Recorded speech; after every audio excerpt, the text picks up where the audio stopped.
didukung oleh Masih di Prime Time News, pemirsa, pemblokiran 22 situs yang dituding terkait dengan paham radikalisme oleh Kemenkominfo menuai kontroversi.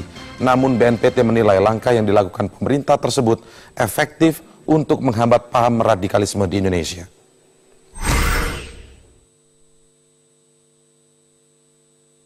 Wakil Ketua Komisi 1 DPR dari Partai Amanat Nasional, Hanafi Rais, menilai Kemenkominfo terlalu gegabah menindaklanjuti permintaan BNPT tanpa melakukan penyelidikan terlebih dahulu terhadap situs yang akan diblokir. Sehingga yang dilakukan oleh Menkominfo mestinya harus lebih hati-hati, lebih cermat.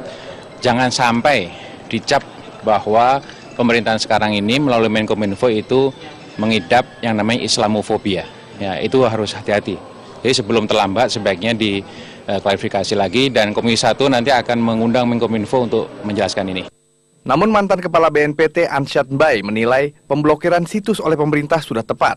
Apa yang dilakukan pemerintah menjadi cara efektif untuk menghambat perkembangan paham radikalisme di Indonesia. Ini sebetulnya bukan ujuk-ujuk ya, bukan hal baru. Ini masalah lama di kita ini. Sudah 60 tahunan lebih ini terjadi. Jadi ya, tidak bisa kita katakan ini murni import ini. Ini ada homegrown. Pemerintah memang tengah gencar mencegah meluasnya paham radikalisme di Indonesia. Pasca ditemukannya indikasi ribuan WNI yang bergabung ke gerakan radikal ISIS, serta dugaan telah masuknya ajaran radikal ISIS di tanah air. Tim Liputan Metro TV. Ya, ada beberapa situs yang telah diblokir. Kami munculkan beberapa di antaranya adalah, di sini adalah salamonline.com. Kemudian ada beberapa yang lain yang seringkali juga muncul begitu, yang cukup populer. Ada Panji Mas, kemudian arrahma.com, lalu kemudian ada juga muslimdaily.net. Ini adalah beberapa dari 22 situs, awalnya 19 situs, lalu kemudian menjadi 22 pada hari Rabu ini, ditambah 3 situs lagi oleh Kementerian Kominfo, begitu, untuk situs yang dilakukan pemblokiran. Pemblokiran situs oleh Kementerian Kominfo ini disebutkan berdasarkan permintaan dari BNPT yang menyebutkan bahwa situs-situs ini dinilai atau dituding mengandung konten radikalisme. Nah, disinilah kemudian menimbulkan pro kontra karena sudah ada beberapa pihak yang mengkritisi tentang hal ini, terutama datang juga dari Komisi 1 DPR RI, bahwa pemblokiran ini dinilai terburu-buru, kemudian dinilai juga melanggar peraturan perundangan, karena sebenarnya pihak yang berhak melakukan pemblokiran itu adalah pengadilan, tidak bisa langsung diminta kemudian langsung diblokir oleh Kominfo. Ada beberapa tahapan, ada beberapa prosedur yang harus dilakukan, seperti pembuktian bahwa isi dari situs ini juga kemudian ternyata terbukti terkait dengan sebuah kekerasan yang terjadi.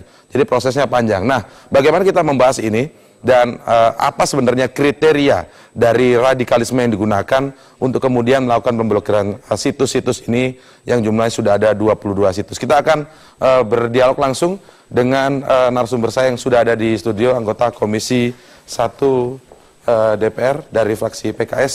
Selamat malam, Pak Sukamta. Mas Indra. Ya, kemudian ada tokoh agama Islam Pak Kiai Haji Hashim Musadi. Selamat malam, Hashim. Kemudian nanti kita juga akan berdialog juga dengan Kepala BNPT Pak Saud Usman Nasution. Kita sapa dulu Pak Saud Usman. Selamat malam Pak Saud. Assalamualaikum. Waalaikumsalam. Baik, saya akan mulai terlebih dahulu ya dengan Pak Kiai, Pak Kanta. Ya. Ya, Assalamualaikum Pak Saud. Waalaikumsalam. Baik, Pak Saud. Kita dengarkan dulu pernyataan dari Wakil Presiden Yusuf Kala tentang pemblokiran situs ini. Berikut ini. Kalau memang jelas-jelas itu bagian daripada radikalisme, otomatis bisa diblokir. Tapi kalau tidak, ya harus diperiksa betul. Iya, harus. Jangan semuanya yang katakanlah yang ada nama Islamnya langsung, tidak. Hanya yang jelas saja, yang ke kontennya memang selalu ada radikalisme, ya. Kalau hanya penafsiran saja atau kontennya tidak mengikat, ya harus diseleksi juga. Pak Saud, saya bertanya ke Anda terlebih dahulu, Pak Saud, ini ternyata sudah menimbulkan kontroversi begitu, Pak. Banyak pihak yang mengkritisi terlalu terburu-buru, bahkan bisa nanti menimbulkan gejolak Islamofobia begitu, Pak. Bagaimana tanggapan dari BNPT tentang hal ini? Saya kira begini Pak ya, kita dalam rangka penanggulangan terorisme ini, kita menggunakan beberapa pendekatan. Baik dari pendekatan penegakan hukum maupun pendekatan daripada soft approach, pendekatan kultur dan budaya. Dan juga kita juga menggunakan pendekatan kontra media literasi. Kalau kita lihat rekrutmen daripada para kelompok teroris ini menggunakan beberapa cara, antara lain salah satu diantaranya melalui sosial media. Mereka sangat intens sekali dalam rangka untuk merekrut daripada kelompok teroris ini menggunakan beberapa tulisan-tulisan di berbagai web yang ada. Kemudian kami dari BNPT dalam rangka kegiatan kontra media literasi telah menyampaikan kepada beberapa lapisan masyarakat, kepada beberapa tokoh-tokoh agama, para ulama, dan juga kepada pihak-pihak terkait termasuk juga kalangan universitas, bahwa untuk penanggulangan ini tidak mungkin hanya dilaksanakan oleh BNPT ataupun pemerintah saja, tapi kita harapkan semua pihak lapisan masyarakat ikut berpartisipasi dalamnya. Oke, terkait pemblokirannya sendiri yang dikritisi adalah terkait pemblokirannya, Pak. Kriteria tahapan seperti apa sih? Saya akan jelaskan dulu. Kita terbatas durasi soalnya, Pak. Tunggu dulu, saya jelaskan dulu. Iya. Jadi dari kondisi yang ada ini, kita bekerjasama dengan semua pihak, apalagi kan masyarakat yang tahu persis bagaimana tulisan-tulisan yang ada di web-web yang ada saat ini. Kemudian kami juga beberapa waktu yang lalu bersama dengan beberapa sosial media untuk mencoba mengantisipasi, karena memang perkembangan rekrutmen ini banyak melalui sosial media. Sehingga beberapa sosial media, beberapa kelompok masyarakat, elemen masyarakat membantu kita. Kami juga pertama membuat 2 website, jadikan sebagai tempat untuk berkomunikasi dan juga kita untuk meluruskan, memberikan pemahaman penjelasan kepada masyarakat dalam rangka untuk tidak terpancing, tidak terikut dalam kelompok teroris ini. Kemudian juga setelah kita melihat di berbagai sosial media, ada beberapa kriteria yang kita gunakan dalam rangka untuk memblok. Seperti misalnya antara lain adanya web-web yang mengajak masyarakat kegiatan jihad yang radikal, yang bertentangan dengan ajaran Islam, mengajak masyarakat untuk berjihad ke Syria, berjihad ke beberapa negara-negara lain yang tergabung dengan kelompok teroris. Kemudian juga adanya web-web yang menjelaskan tentang paham takfiriyah, pengkafiran daripada orang-orang. Termasuk juga ada beberapa web yang menjelaskan mengadu domba dan bahkan menimbulkan sara. Hal-hal ini tidak boleh terjadi, dan juga kita mengharapkan semua pihak terkait bila mana ada melihat tulisan seperti ini supaya coba dikonter, dibuat tulisan-tulisan yang menyejukkan, yang meluruskan tulisan-tulisan yang radikal tadi, sehingga masyarakat bisa mengetahui bagaimana yang sebenarnya. Semangatnya memang didukung, tapi kemudian dipertanyakan adalah soal kriterianya. Tapi Anda tadi sudah jelaskan. Saya ingin minta tanggapan dari Pak Sukamta. Bagaimana Pak Sukamta Anda melihat argumentasi yang disampaikan oleh Pak Saud tadi? Semangatnya adalah saya kira apa yang disampaikan oleh Pak Saud itu bisa kita pahami argumen dasarnya ya. Tetapi yang menjadi persoalan kita adalah pada pelaksanaannya gitu. Kalau pelaksanaannya itu kemudian dengan menutup website yang semua berbau Islam, walaupun tadi Pak Wapres ya itu sudah meyakinkan kita bahwa jangan semua yang berbau Islam itu kemudian ditutup Dan saya kira itu pendapat yang bagus. Itu harus didukung. Jangan sampai nanti pelaksanaannya semua yang berbau Islam ditutup, kemudian itu menimbulkan fobia tersendiri gitu seolah-olah. Dan kalau babnya mengatasi radikalisme ya Pak Saud, pemblokiran yang secara agak serampangan menurut saya khawatir apakah BNPT ini memang sudah meneliti betul seluruh website yang di 22 blog ini itu 22 itu atau belum. Sebab saya lihat memang ada yang punya kecenderungan mengajarkan seperti yang disampaikan oleh Pak Saud tadi ya, tetapi tidak semua yang web itu ajarannya seperti itu. Ada yang sifatnya mungkin radikal, kalau dimasukkan dalam kategorisasi, ada yang bisa dikategorisasikan Ini mungkin kita hanya 22 diblokir ini. iya, iya. Ya, oke. Hanya masuk ke militan saja gitu, tidak sampai pada radikal gitu. Tidak Berbeda, sampai militan radikal. beda lah. Militan ini kan mungkin mengajak untuk berpegang pada Quran Sunnah dengan komitmen tinggi gitu ya. Tapi tidak sampai mengajak kepada kekerasan dan pasti kalau itu tidak akan sampai kepada kekerasan.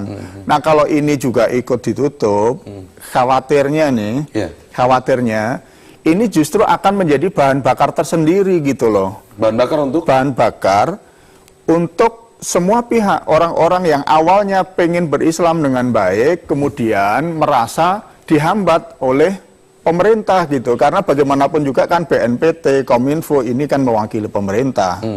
Nah, kalau ini dibiarkan berkembang, nanti akan muncul semacam stereotyping gitu loh, bahwa oh pemerintah ini ternyata anti-Islam. Nah, kita kan tidak ingin ada stereotyping begitu gitu. Iya. Menurut Anda bisa ke sana arahnya kalau? Ya bisa ke sana dong kalau yang Islam itu kemudian dihambat-hambat. Kemudian tidak boleh muncul gitu. Kalau begitu yang perlu ditanyakan di Pak Saud adalah sudah sejauh mana pembuktian bahwa 22 ini yang diblokir ini, Pak Saud, memang mengandung unsur atau konten radikalisme dan kekerasan begitu. Ada buktinya tidak? Dan prosesnya apakah sudah? Jadi begini, kita perlu saya jelaskan bahwa kita di dalam memonitor website-website yang radikal ini bukan 1-2 hari. Bulanan kita memonitornya. Memang tidak semua website yang berbau Islam itu kita blok, tidak. Kita hanya memblok yang ada memuat konten-konten yang mengajak untuk radikal dan apalagi mengajak untuk ikut bergabung dengan ISIS di Irak. Dan juga memang kami menyadari bahwa tidak semua web yang kita tutup ini mengajak yang radikal, tapi ada sebagian. Tapi kadang-kadang disitulah kehilapan ataupun kekeliruan daripada adminnya yang tidak memonitor daripada apa tulisan-tulisan yang akan ditampilkan di web ini. Kalau cuma 1-2 hari tayang, kami juga tidak permasalahkan. Tapi kalau sudah mingguan tayang, ini akan dibaca oleh orang-orang kalau dia tidak paham tentang bagaimana paham takfiriyah, bagaimana berjihad yang sebenarnya menurut Islam. Ini kan terjadi pembiasan, akhirnya nanti dia akan radikal. Ini merupakan suatu warning atau suatu pencegahan dalam rangka berkembangnya paham-paham teroris, apalagi kepada generasi muda kita. Jadi kalau ini merupakan suatu kegiatan preventif, supaya nantinya diperhatikan oleh para admin atau para pengelola, memang tidak semua radikal. Tapi ada 1-2 konten yang betul-betul ini tidak boleh tayangkan, artinya akan membuat orang lebih radikal lagi. Oke, Pak Saud, apakah ini sudah melalui prosedur yang tepat? Karena kalau kita lihat salah satu kritik yang datang dari mantan ketua MK begitu yang menyebutkan bahwa ini melanggar undang-undang karena yang sebenarnya berhak melakukan pemblokiran seperti ini adalah atas perintah dari pengadilan begitu Pak. Apakah juga sudah melalui prosedur tahap-tahap peringatan misalnya kemudian memanggil, memverifikasi dan lain sebagainya? Kita akan mengulasnya nanti Pak Saud dan juga kita minta pencerahan dari Pak Hasyim Musyadi saat lagi di Prime Time News.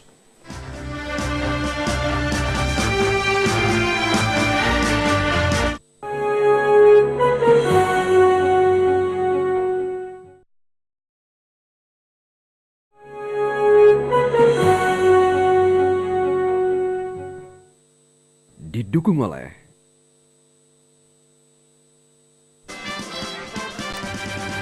kita akan lihat bagaimana pendapat dari Pak Hasyim Musyadi soal pemblokiran situs yang sebagian pihak menilai bahwa itu adalah situs Islam gitu, tapi di sebagian pihak yang lain dari BNPT dan ini menduga ada konten radikalisme begitu yang mengajarkan tentang radikalisme dan juga kekerasan gitu. Kalau Pak Hasyim melihat seperti apa langkah yang diambil pemerintah kali ini? Begini ya. Setiap tindakan pemerintah yang mewakili negara, yang terpokok adalah dasar dari tindakan itu apa, dan itu harus ditetapkan dulu. Apalagi yang menyangkut tata hubungan antara agama, masyarakat, dan negara. Dasar menurut saya yang paling baku adalah keselamatan agama itu sendiri. Keselamatan dan ketenangan masyarakat. Serta keselamatan negara yang sudah kita bangun ini. Sehingga kalau sekarang ada beberapa yang ditutup, itu juga harus ada kriteria seberapa besar dia melakukan gangguan terhadap 3 faktor yang saya sebut itu. Itu. Karena gangguan situs itu juga bisa membentur umat Islam sendiri sebelum dia membentur masyarakat. Karena ini kan sebenarnya ghazwatul fikr, atau kalau bahasa kita itu war of opinion, perang opini, perang pemikiran tentang implementasi agama, belum agama itu sendiri. Nah, ini di kalangan kaum muslimin sendiri juga bisa benturan, begitu. Karena seperti ISIS, sekalipun yang ditegakkan bendera Islam, tapi yang diperangi itu negara Islam loh, Mas. Kalau yang diperangi itu Israel, itu masuk akal. Nah, lalu di sini hidden agenda itu apa? Kok penegakan Islam membentur Islam itu sendiri? Nah, berarti ada friksi di sini di kalangan beberapa sektor-sektor Islam itu sendiri. Nah, situs ini ditutup seberapa banyak dia mempengaruhi persatuan dan kesatuan umat Islam menjadi terpecah belah. Satu. Yang kedua, keselamatan masyarakat. Karena sekarang di dalam dunia teknologi yang seperti ini, semua situs-situs itu dibaca oleh seluruh masyarakat. Masyarakat yang ingin tahu Islam, ingin tahu ajaran Islam, akhirnya cuma tahu perang Islam. Jadi dakwah yang dibawakan itu mestinya komprehensif. Maksudnya komprehensif adalah bagaimana orang bisa melihat Islam di dalam ajaran yang sesungguhnya, ajaran dakwahnya. Nah, ini masyarakat kita jarang disodori masalah-masalah itu oleh situs-situs baik yang sudah ditutup maupun yang belum ditutup. Jadi mestinya dia mengajari bagaimana ibadah, bagaimana tauhid, bagaimana pertanian, memakmurkan bagaimana pembangunan, sehingga Islam ini menjadi penopang negara dan negara itu menjadi pelindung agama. Nah, ini terganggu enggak dengan adanya penyebaran situs-situs itu? Nah, yang ketiga itu keselamatan negara. Jadi negara menyelamatkan keadaan itu tidak cukup dengan represi. Dia harus dengan prevensi.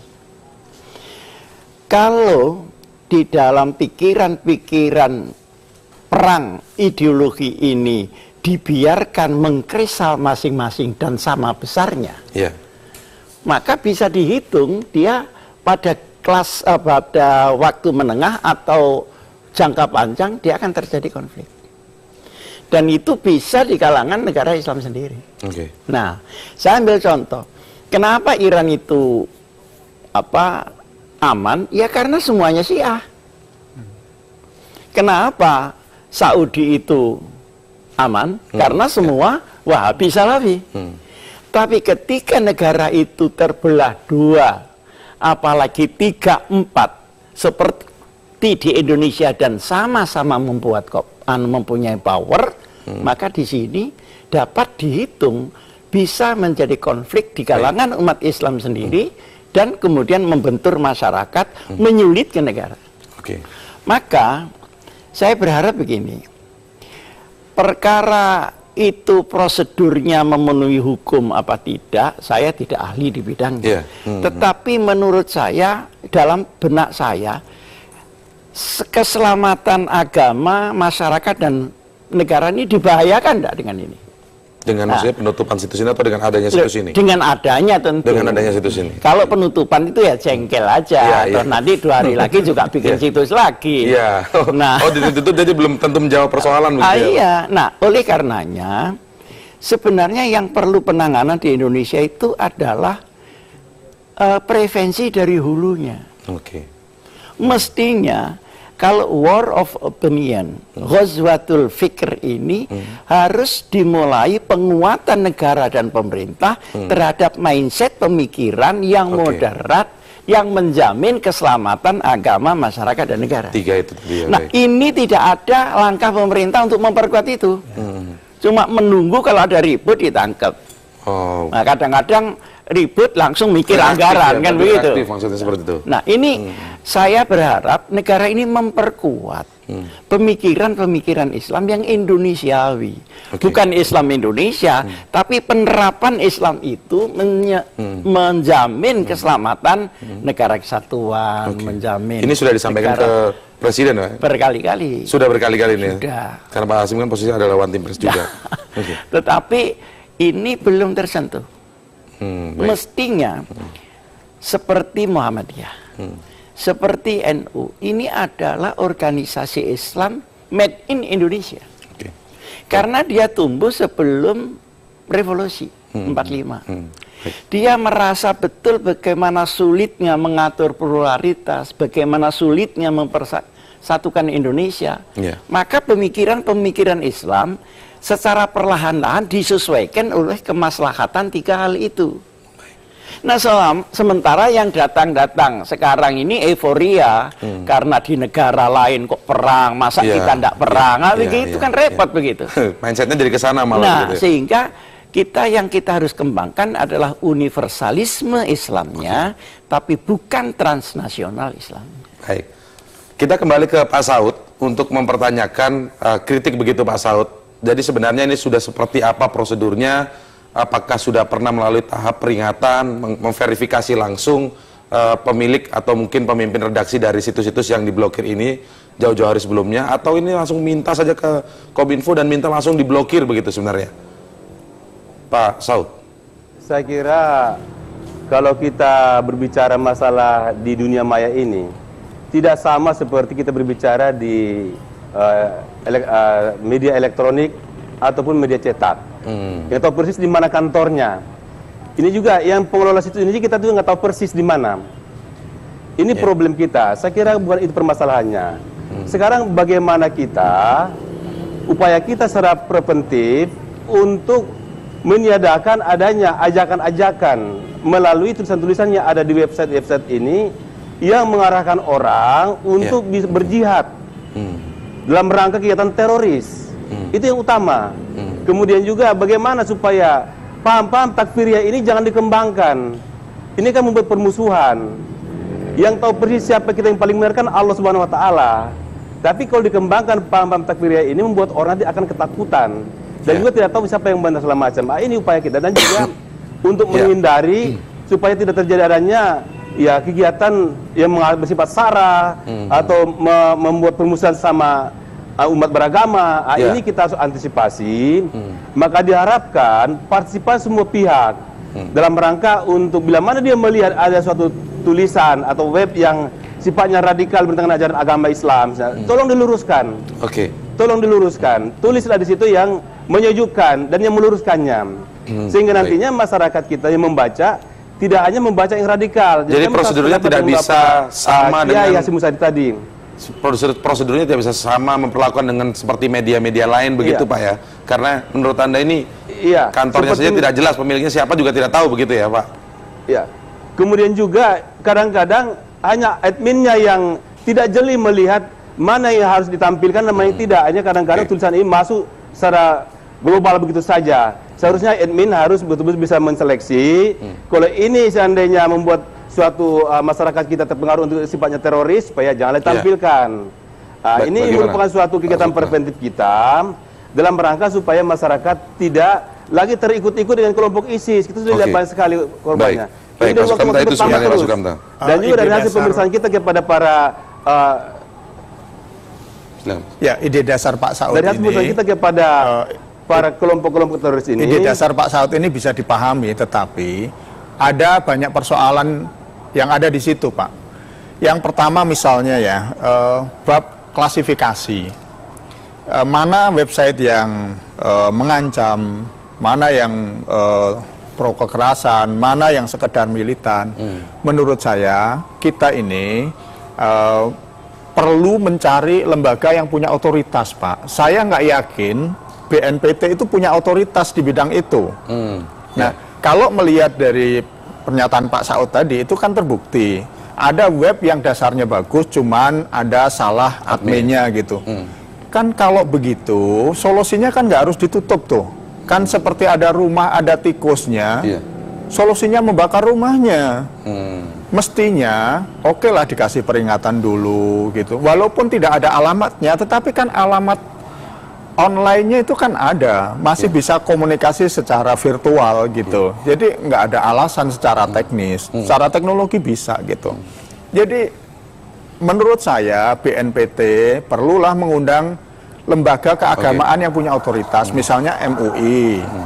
Nanti bareng dengan ketua-ketua ormas Islam yang sudah diakui oleh MUI, ada NU, Muhammadiyah, atau yang ditunjuk oleh ketua ormas itu untuk menjadi tim panel melakukan penilaian, pemilahan gitu. Oke, berbicara agar lebih maju lagi, berarti nanti ini rencananya Komisi 1 akan memanggil dari pihak Kemenkominfo dan juga minta penjelasan dari BNPT atau seperti apa? Jadi rencana insya Allah nanti Komisi 1 itu akan memanggil Kominfo, Menkominfo, kemudian akan bekerja sama juga dengan memanggil Polri dan Pangap ya, untuk membicarakan tentang penanggulangan terorisme. Baik. Karena penanggulangan terorisme ini satu masalah, pemberedelan media ini masalah yang lain lagi gitu. Tidak bisa dicampur menjadi satu. Baik. Kita lihat ke depan seperti apa agendanya. Terima kasih Bapak-Bapak telah hadir bersama kami di waktu yang singkat ini di Prime Time News. Dan saat lagi Prime Time News akan hadir dengan informasi Polri akan mengirim tim untuk membantu proses evakuasi WNI di Yaman. Informasinya saat lagi.